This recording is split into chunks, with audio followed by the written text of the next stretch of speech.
As now you are aware, the Unclaimed Financial Assets Authority was created by Act number 40 of 2011, but only became operational in 2016 after the guidelines that were given in 2015 by the National Assembly of Kenya and accented by the President then.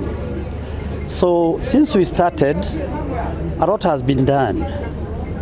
We have actually gotten 40.6 billion worth of cash, which we are holding and which we want to unify to the people of Kenya because that's our core mandate.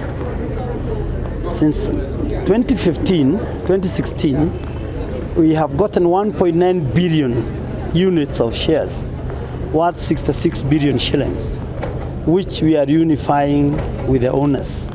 As we talk, since I joined, there was 400 million that had been given to the owners. People are not responsive. But later on, we started this massive campaign. We have reunified 3.6 billion shillings from the cash and cash equivalent. And we have reunified 1.9 billion in shares. We had a problem with shares because most of the shares were the odd rods. These odd rods you could not trade. So people are not interested in them, worth 16 billion. We have now made arrangement and agreed and entered into an agreement with the Capital Market Authority and the Nairobi Stock Exchange and the Kenya Institute of Stockbrokers. And now even a single share can be reunified and sold to the owner.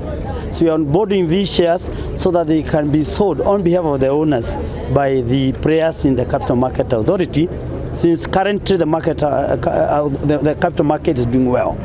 So if we do not do that, our work, which is the second core mandate of safeguarding, will not be done. And then obviously we have a challenge.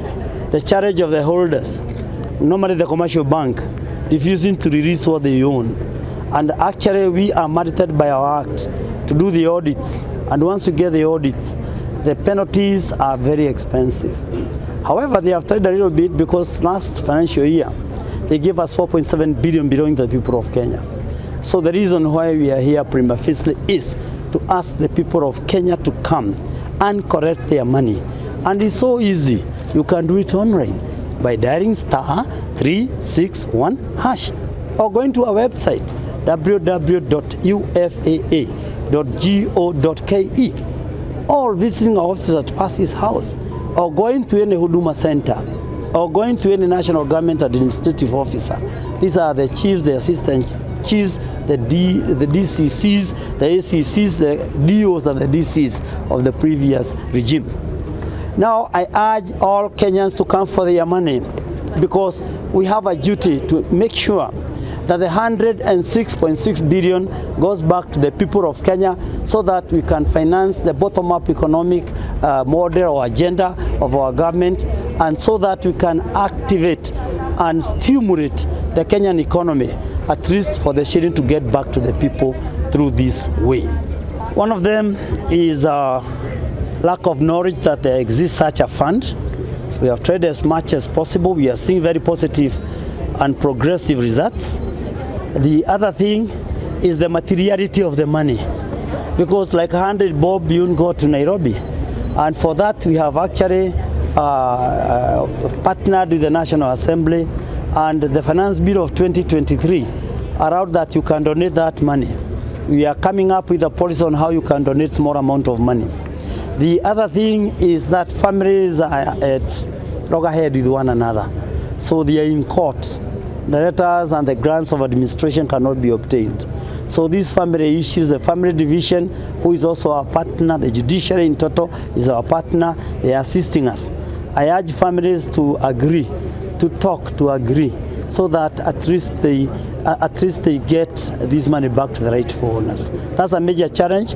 And then the other challenge, as I said, is institutions, especially commercial bank, refusing to surrender this money. Because the law is, you look for the last known address of an individual, and then if you don't get him, bring back the money to us.